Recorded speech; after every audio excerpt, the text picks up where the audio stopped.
Okay, so now we're back out here. Now I'm going to give you a few more details here on what we need to do with this engine to get this going. For one is, I just wanted to show you this oil thing here these people are talking about is this here. And you can see this is really in there. This is not going anywhere. And just looking at the camshaft of cylinder 1, you can see that is pretty good. What looks like a scar on it is not really, it's just a reflection of the lights. This is all pretty good, and so from that point there won't be any issues. So this is what we replaced here. We got the new ICV in here with a bracket or clamp and the hoses, and still that little slightly brittle thing in here, that tube. And we got the new temperature sensor. These cables have been redone, but like I said, I want to do some bigger diameters on there. And now you can see here, this hose for instance is hard. This hose here is hard with the connection down here going into your intake manifold system, and this one here is hard. I have all of those. They need to be replaced. And then like I said, is on the fuel pressure regulator, that back part here that broke off. And here's our new EHA valve, and you can see this has now torque screws. This was made on May 14th 2016, so that is just 4 years old. Those are the issues at hand. The EGR valve is gone, the diaphragm is off, we know that for sure. And then the other thing is what we have an issue with is down here, is you can see on this here is the plug itself is actually totally deteriorating on this unit. We cleaned it off. And another one of these items which really can cause a big headache on all of this ECL stuff is this here. This is the RPM sensor. And this cable, as you follow it back, goes back here, was laid in, and it goes right back here, and it is installed here, and it goes down to your flywheel, and it picks up the RPM. And this thing has to be adjusted, and if that is not in there correctly or not working right, the engine will not start. I mean, if this thing goes out completely, there will be no more start whatsoever. And you can see here the thing is breaking apart. That all has to be redone. And then I'm going to pull out the two relays here. We're going to spray some extra cleaner in here. I'm going to give this another start try. The other thing is what we checked is the switch actually for the throttle position sensor, fully open and fully closed. That has to go. That works pretty well. So does the potentiometer on the other side here. These two items are still working actually on the CIS. And then the other culprit, like I said, is in the system is our fuel delivery system. I have this fuel filter from the 450 SL in there, and I don't know if we have a accumulator in there at all, or what the accumulator actually looks like. And in the other video I told you that little switchover valve broke. I didn't even try to pull this out. These two need to be replaced, and they're gonna be as original as this part here was our temperature sensor. These temperature sensors are probably original too and need to be replaced. Now with these cars, when they were new, and this entire CIS computer you got there, the ECU for this, it was meant to be that red light comes on, the engine light comes on. You go in, you can either take the signals off here, that is X11. This is actually the more advanced diagnostic connector where you can get more readings out of it and test more stuff. And the other one is up here, and you can see this. It is right here, but the California version has the LED and the push button on here, which doesn't work, which means I have to plug it in and turn it on manually. That's how I reset this yesterday. So the X11 over there is actually the better one to do all the testing with a on-off ratio tester. Basically anything with test pulse width modulation, where you can go from 0 to 100%. you can test this with. The other thing I also briefly checked only is the entire vacuum system here for the air pump. You can see this, the air pump hoses here too. They are hard as hell, and there's nothing moving anymore. This thing is basically shot from the rubber. They did replace the hoses for the water coolant system. That seems to be fine. The belts are okay, the clutch is okay, the water pump is okay too, as far as we can tell. And then the question is the timing of the distributor and the timing chain itself. That is the next question. I mean, that would be a comment if you guys want to leave a comment. What do you think is going to be, should be checked first? The timing chain issue to see how far it is off in degrees. If we actually go in there, you can't really see it. Down on the balancer, there is the, which is way down there. I probably should have turned on the lights. When you go down to the balancer, you can actually see this. And I suspect that this was rotated. You can see this, there's a 10 nut down there, right underneath this here. And what they probably did is right there. You can see you can adjust the actual, you can adjust actually the distributor. But the first thing I wanted to show you is what I use for the cleaning. I'm just going to give you a short walk around here. The car's not in the greatest shape, but it was only 750 bucks. And see, I got everything in here. Now this is the stuff you want to get to clean your contacts. Electro 140. This is approved by Boeing and by Lockheed Martin and by basically any aircraft manufacturer, Learjet. They got their seal on those, and they cannot be sold in all 50 states. And the reason why is because it contains certain chemicals. And this is for aircraft maintenance, and this will clean any contract. You can see also I got my wheel stuff here dry. There's no more water coming in here now with the new rubber seals. What I got on here, they actually did go into place here. It was kind of a challenge to get this whole thing in. But those came from Mercedes-Benz, and they were $74 a piece. I had to do this on both sides actually, but that basically cleaned it. Then I got new tires already because the old tires are dry rotten from sitting for so long. And like I said, is underneath here I checked the fuel system, and what we got basically is just the issue with the fuel filter there that is from a 450 SL, and I don't know what the issue is with the accumulator.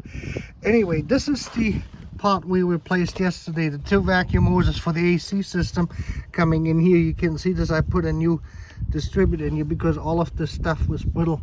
There is probably some air related issues here, which would be minimal. I've unplugged them and plugged them back in. It didn't make any big difference. But let me show you on how this actually works. I pull off the AC. This thing can throw you a real issue to the climate thing, because this thing here can increase the idle. When the compressor is about to kick in, it will rev up the engine to provide additional horsepower at idle to keep the compressor running. And then we have this thing here. This looks actually pretty good. That's our fuel relay, and they're sitting in here. The next thing over is the ABS. You can see how dirty this is. And now what I'm going to do is, this goes really simple. Let me just change my hands here. This will basically do it. All you do is just this here. You flush this in here. Let that soak for a couple minutes, and then we're going to do the same thing here.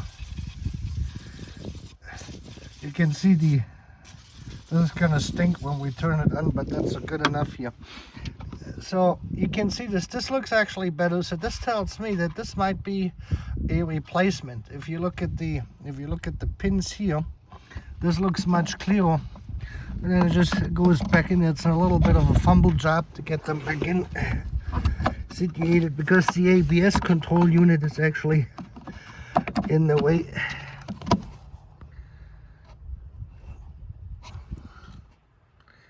The ABS control unit is in the way, and then we'll put this one here back in.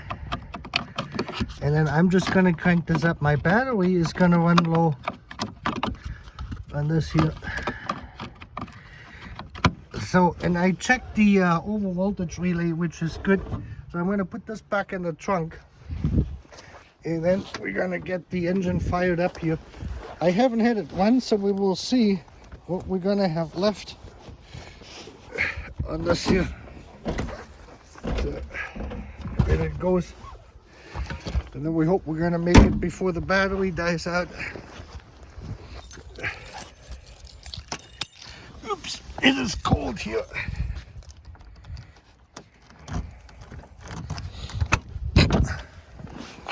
Alrighty, here we go.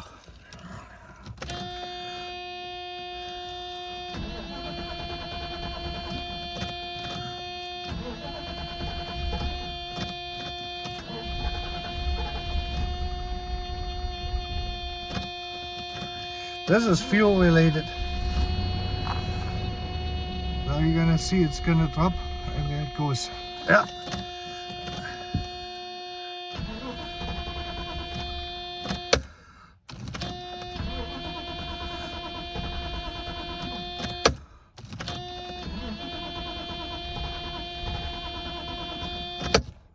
This is fuel related.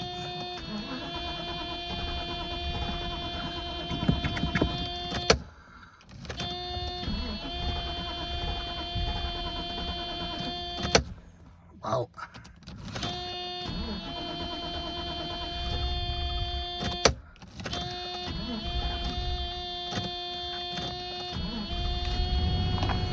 So there we go. This was me stepping on the gas here a little bit here. Yeah. This is all fuel related.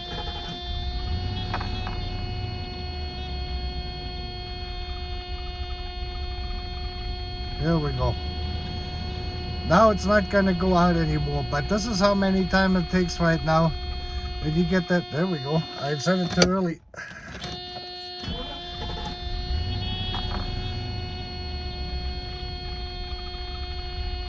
So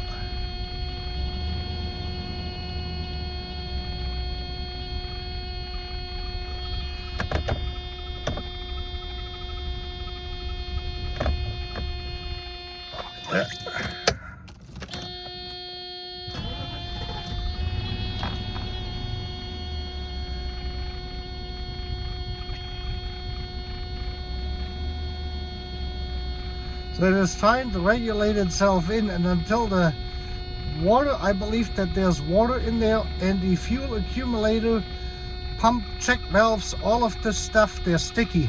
And it is more pronounced in cold air than you have it in warm air. And that's why that is a bigger problem, and it varies with temperature.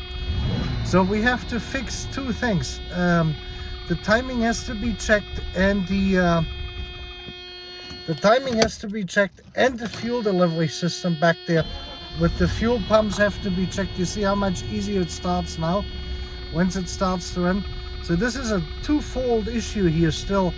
This is the problem with the old systems. As older they get, is each part deteriorates by about 1 to 5% per year.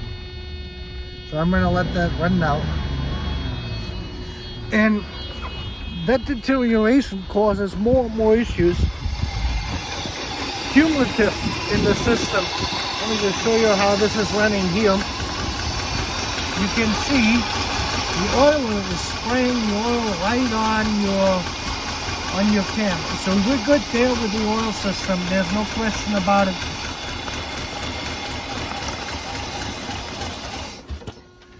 So now it went back out. Well, we're going to restart it, and eventually it will work. But this is a moisture related problem, water in the system, and and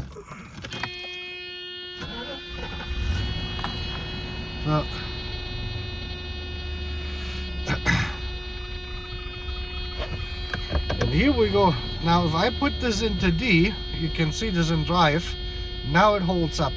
So this gives me a clue that the so eventually we're gonna stable this out here.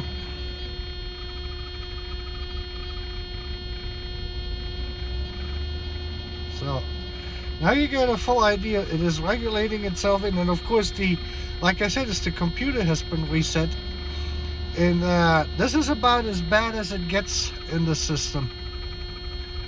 Now it's holding itself. This is about the regular normal idle speed, 650, 700 right there. So, and now we can actually, like I said, we can go through it. You can see where my economy fuel gauge is. So there are some air leaks in there. There is fuel delivery problems, timing related issues. So every section has to be sorted through and properly actually evaluated and then fixed. And like I said, the rattling is coming from the engine mounts, which are no longer there, my shocks, and that's where the squealing you can hear in here is coming from. I will drive this car here in a second. I'm going to put it back in D. You can see it, actually the clutch engages. We're holding that temperature now, and it is actually quite good the way it is working. You see, we're immediately moving. So this is all the good stuff, but this is what you can expect with the old cars. And each part fails by 1 to 5% per year. As older the part is more performance degradation you get. Electrical, vacuum related, fuel related, and timing related. And then it accumulates, it combines itself to this what you're seeing here. And eventually we'll get this car going, and one day we will wake up and everything is working just fine. But it takes the concerted effort into every direction. Like I said, is fuel delivery system, timing related, chain, valve clearances, injection system, CIS, fuel pressure, all of this stuff, vacuum leaks. And then eventually we will get it to work right. And we started there with the ICV and the EHA because those were two known issues which were bad. Basically, you have to check every part. As older the part is more likely it is that it has to be replaced, unless it is a completely mechanical thing like the water pump or something. But even those things, with this age and the mileage on this car, it will go out. It will not last forever. And I'm going to stop here. Thank you.